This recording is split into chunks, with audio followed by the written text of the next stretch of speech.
Olá pessoal, sejam bem-vindos a mais uma aula de algoritmos e programação de computadores.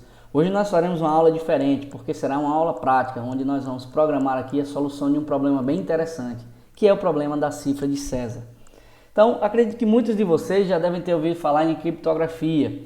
Técnicas de criptografia são técnicas para embaralhar mensagens de modo que apenas o emissor e o receptor da mensagem possam ter conhecimento do conteúdo daquela mensagem, impedindo assim que interceptadores consigam entender o que está sendo descrito ali.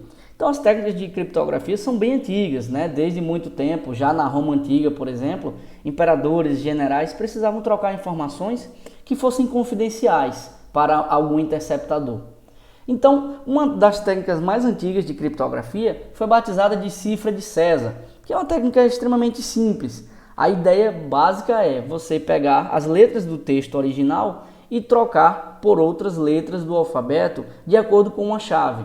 A ideia básica é, você tem uma letra no texto original e você tem uma chave que é combinada entre o emissor e o receptor e você vai substituir cada letra por uma outra letra que está N casos, N posições no alfabeto ali, onde N é a chave. Por exemplo, se tivéssemos combinado uma chave 3, o A seria substituído pela letra D, o B no texto original seria substituído pela letra E e o C substituído pela letra F. Então essa é a ideia básica da cifra de César. Para decifrar o código, basta que o processo inverso seja realizado. E assim, se a chave for mantida em segredo e apenas emissor e receptor conheçam essa chave, apenas eles vão conseguir entender o conteúdo daquela mensagem. Obviamente que essa é uma técnica bem simples e, por isso, ela é relativamente simples de ser quebrada com força bruta. No entanto, ele é um problema bem interessante para tentarmos resolver aqui utilizando algoritmos. Então, aqui um exemplo, né, de como seria essa criptografia utilizando a cifra de César. Eu tenho um texto original: a ligeira raposa marrom saltou sobre o cachorro cansado. Usando chave 3, cada letra do texto original vai ser substituído por uma letra que está 3 posições à frente no alfabeto. E aí, aparentemente, essa mensagem será ininteligível para interceptadores.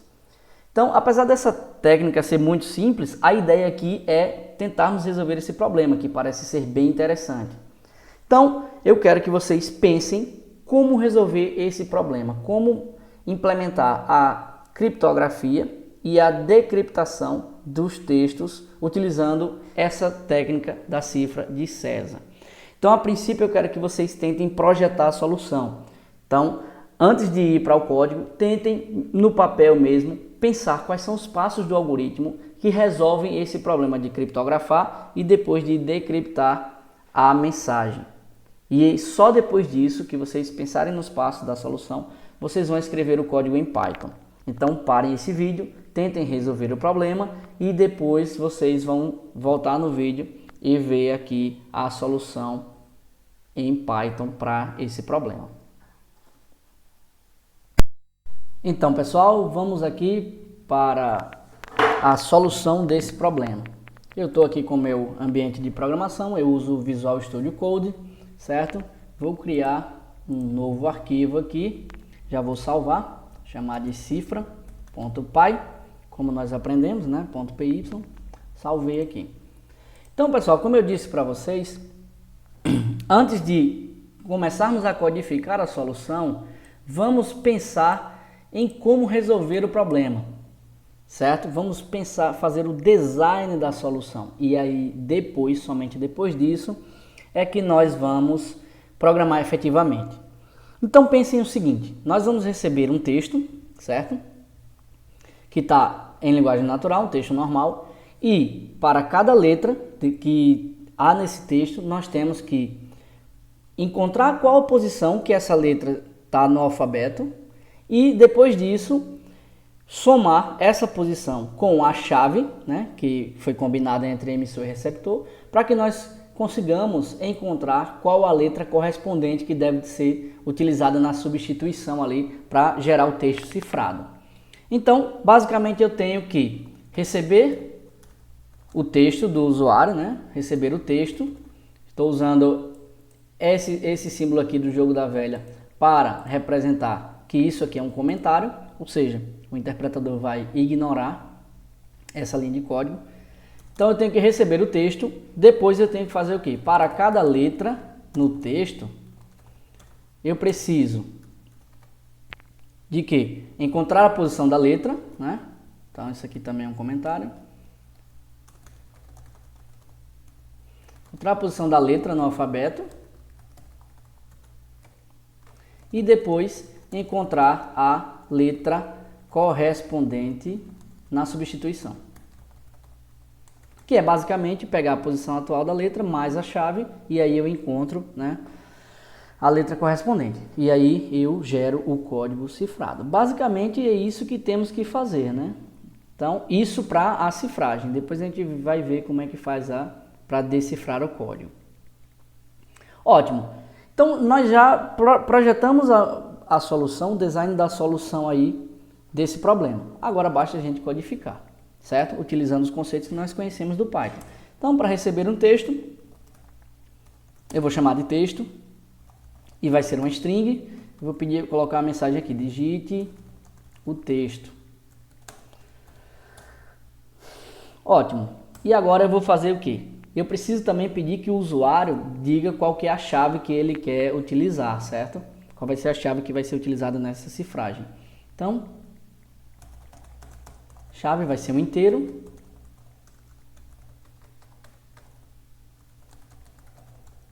Digite a chave.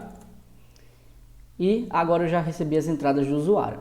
O que eu preciso fazer agora é resolver o problema, né? Então eu vou criar aqui mais uma variável que eu vou chamar de cifra e ela vai ser uma string que vai começar vazia. Qual é a ideia aqui? Para que eu não vá substituindo diretamente na variável texto, eu criei uma nova variável chamada cifra que vai conter o texto cifrado final, certo? Ótimo. Então para cada letra no texto, ou seja, isso aqui a gente já aprendeu na última aula, eu preciso fazer um laço aqui. E para esse problema, como eu tenho que processar todas as letras que estão nesse texto que foi digitado pelo usuário, a melhor solução é utilizar um for daquele que nós fazemos dessa forma. Vou chamar de letra, para cada letra em texto, certo? Vocês podem perceber, pessoal, que um texto, uma string, ela na verdade é uma lista de caracteres. Então toda vez que eu tenho um texto aqui, toda vez que eu tenho uma string, eu posso considerar que essa variável é uma lista de caracteres. E aí eu posso acessar cada um como se fosse uma lista, certo? Então eu coloquei aqui, para cada letra no texto, o que é que eu tenho que fazer? Bom, a primeira coisa é encontrar a posição que essa letra se encontra no alfabeto, certo? Então pensem aí, como é que eu posso fazer para resolver esse problema, certo? Eu tenho que pensar como encontrar a posição de uma determinada letra no texto. Vocês têm que perceber que existem várias formas de se fazer isso, certo? Uma forma que a gente pode fazer, certo? É uma das soluções. É interessante dizer que no Python tem formas bem mais rápidas de fazer isso, utilizando funções que já estão prontas.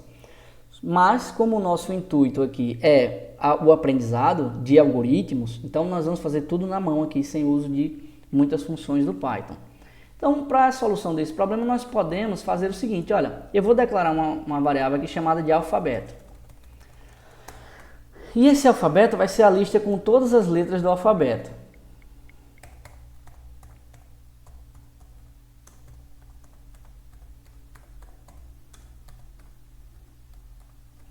E aí isso vai facilitar a nossa busca pela posição da letra no alfabeto, porque vejam só, se eu preciso saber, por exemplo, qual é a posição da letra E, é só eu ir contando, né? Eu ir procurando aqui, quando eu encontrar a letra E, eu vou lá e paro e a posição aqui vai ser a posição dessa letra, certo? Então a gente já aprendeu a fazer isso também. Como é que eu faço uma busca por um determinado item em uma lista? Nesse caso, como não necessariamente eu preciso ir até o final sempre, porque, por exemplo, se eu estiver procurando a letra A, não preciso processar o alfabeto inteiro. Então eu posso usar o while. Como foi que a gente aprendeu a fazer a busca com o while? Eu crio um contador, né, uma variável de iteração, e eu faço, olha, enquanto letra do alfabeto, certo? A letra que eu estou buscando for diferente de alfabeto na posição I, eu faço o quê? Eu incremento o valor de i. Ou seja, vejam pessoal, essa é uma forma contrária de fazer isso aqui. Isso aqui é a mesma coisa que essa construção aqui que nós usamos na iteração, é a mesma coisa que fazer isso aqui.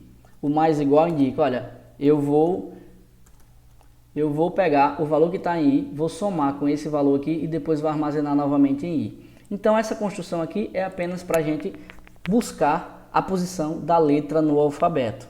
Quando nós finalizarmos esse laço aqui, quando ele sair do laço, significa que o valor de i é a posição da letra. Nesse caso, eu deveria colocar essa condição aqui, enquanto i for menor que o tamanho do alfabeto, né? Isso aqui faz o quê? Garante que o que eu estou buscando, eu só vou buscar enquanto houver letras no alfabeto a serem processadas. É interessante a gente fazer isso aqui para garantir que se o usuário, por exemplo, digitou uma letra que não é uma dessas aqui, né, digitou algum caractere especial, por exemplo, ou um número, então isso vai me garantir que eu não vá até o final da lista do alfabeto, né, a lista de caracteres, não encontrei e aí eu tenha um erro. Ok, então toda vez que eu fizer esse processamento aqui, quando eu sair desse laço, significa que o valor de i é a posição da letra original no alfabeto, certo? E agora eu preciso fazer o quê? Se eu já encontrei a posição da letra, agora eu tenho que encontrar qual é a letra correspondente na substituição. Ou seja, se eu procurei pela letra C, por exemplo, C vai estar na posição 2, né? A é 0, B é 1 e C é 2. Então, se a minha chave, por exemplo, for 5, eu tenho que adicionar a posição 2 à posição 5, para que eu pegue a letra que está na posição 7, certo? Então, nesse caso, a nova posição, né, a nova letra vai estar na posição i mais chave. E aí, como é que eu faço isso? Eu vou chamar de nova letra, vou criar uma variável chamada nova letra, que vai fazer o quê? Essa nova letra vai ser a letra do alfabeto de substituição à letra que eu estava processando. Certo? Então eu vou pegar alfabeto na posição i mais chave e essa vai ser a nova letra. E aí, o que é que eu vou fazer? Já que eu encontrei a nova letra, eu vou adicionar essa nova letra à minha cifra. Cifra vai receber o quê? Cifra estava assim, né? No início, uma string vazia. Então eu posso fazer a cifra mais igual nova letra. E o que foi que eu quis dizer aqui nessa instrução? Eu estou dizendo o seguinte, olha, a cifra começa com uma string vazia. Quando eu faço essa instrução aqui, o processador entende o seguinte, olha, pega o valor que está em cifra, que inicialmente é nada, e adicione uma nova letra aqui. Então, digamos que a nova letra seria 1, 2, 3, 4, 5, H, certo? Eu iria pegar essa nova letra e iria adicionar a minha string. Você também pode fazer isso para ir adicionando letras a uma string. No final, quando eu terminar o processamento de todas as letras, o valor que está em cifra vai ser o valor do texto cifrado.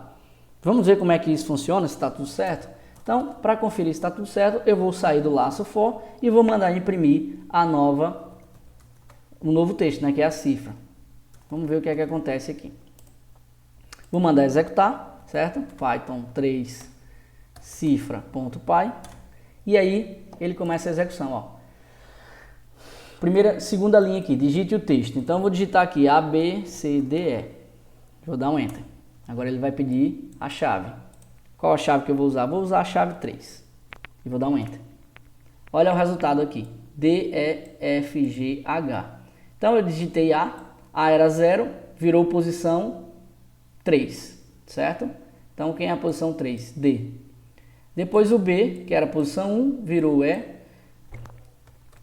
O C virou F, o G virou, o D virou G e o E virou H. Então, tudo certo até o momento.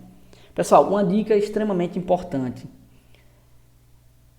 Nós fizemos um teste aqui para ver se estava tudo certo.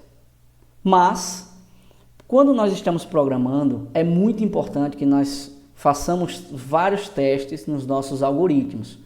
Porque às vezes o nosso algoritmo está funcionando, ou seja, não tivemos erro de compilação, porém ele não está funcionando para algumas entradas. Então, sempre que vocês programam, Vocês vão aprender isso com a prática, obviamente. Mas sempre que você programa, tente fazer vários testes. E principalmente testes que vão no limite do seu algoritmo. Por quê? Porque é nesses casos onde possivelmente algum erro pode acontecer. Então o nosso algoritmo está funcionando perfeitamente para essa entrada aqui. Mas e para outras entradas? Então é importante que nós façamos vários testes. Eu vou tentar fazer mais alguns testes aqui. Eu vou testar agora com VWXYZ. Certo? Essa vai ser a string que eu estou colocando aqui. E vamos testar com a chave 3 para ver o que é que acontece. Vejam o que aconteceu aqui. Ó. Eu tive um erro de execução. Olha o que aconteceu aqui. No arquivo cifra.py, é o arquivo que nós estamos trabalhando, na linha 15. E a linha 15 foi essa aqui, ó, nova letra, recebe alfabeto e mais chave. Olha o que aconteceu. Erro de índice. Aí, o índice dessa string está fora do limite. Vejam, isso é uma outra coisa que vocês devem aprender quando estão programando. Aprender a ler os erros.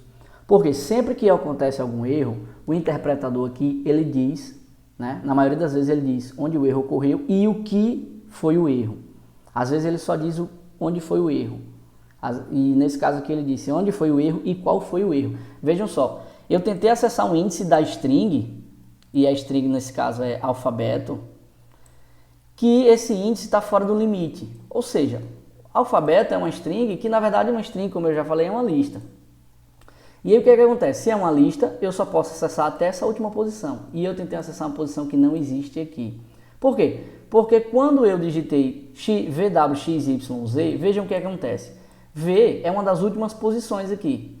Quando eu fizer V, posição de V mais 3, eu vou trocar isso aqui por WXY.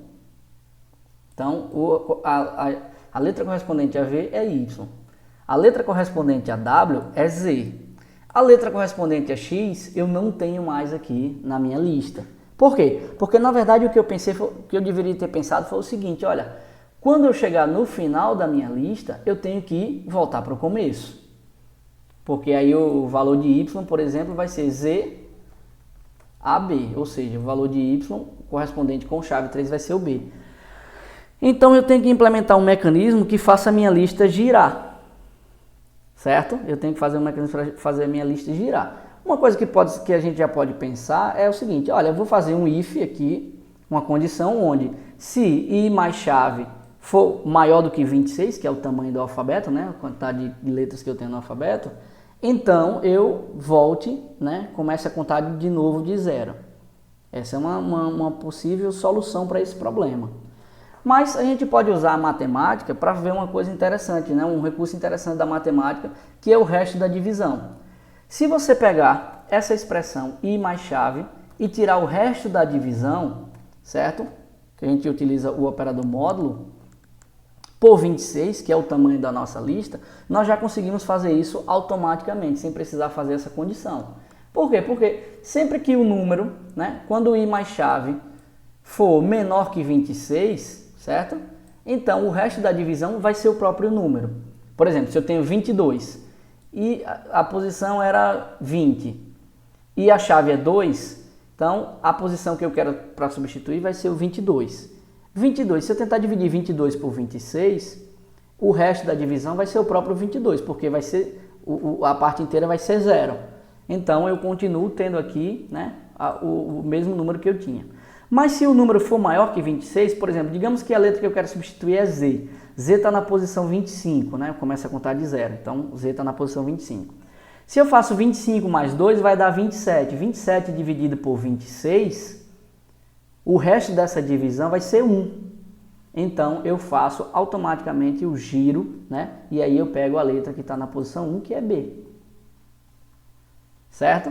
Então, com isso, né, é uma sacada interessante, é utilizar esse recurso da matemática e aí eu consigo fazer essa implementação sem precisar fazer um if, certo? Fica até uma solução um pouco mais elegante de se propor. Então, vamos ver agora o que acontece, vamos ver se está tudo certo agora. Eu vou fazer o teste aqui. Digite texto. Vou digitar o mesmo texto. VW, XYZ e ver o que é que acontece. Chave, vou usar 3 de novo e olha o que aconteceu. O texto, a letra correspondente a V foi Y, a letra correspondente a W foi Z. Olha o giro aqui. A letra correspondente a X foi a letra correspondente a Y foi B e a letra correspondente a Z foi C. Ok? Então, vejam que eu testei agora todas as possibilidades que poderiam ocorrer ali, possibilidades de entradas que poderiam ocorrer, para que agora sim eu tenho certeza que o meu algoritmo está correto. Então, pessoal, eu peço que vocês implementem aí também a função, né, um código para que eu possa fazer a decriptação, né, eu decifrar esse código. Se eu receber um código aqui como já cifrado, como é que eu faço para decifrar esse código, certo? Como é que eu faço para decifrar esse texto? Eu peço que vocês parem o vídeo e tentem fazer e eu vou mostrar aqui qual é a solução completa para esse problema. Então, pessoal, para que esse vídeo não fique muito extenso, eu já trouxe aqui a solução completa para fazer a cifragem e a decifragem de textos. Então, eu criei aqui a variável alfabeto, que continua tendo a mesma configuração, certo? É a lista com todas as letras do alfabeto. E eu criei aqui um menuzinho simples, onde eu peço para o usuário digitar uma opção. 1, se ele quer cifrar um texto, e 2, se ele quer decifrar esse texto.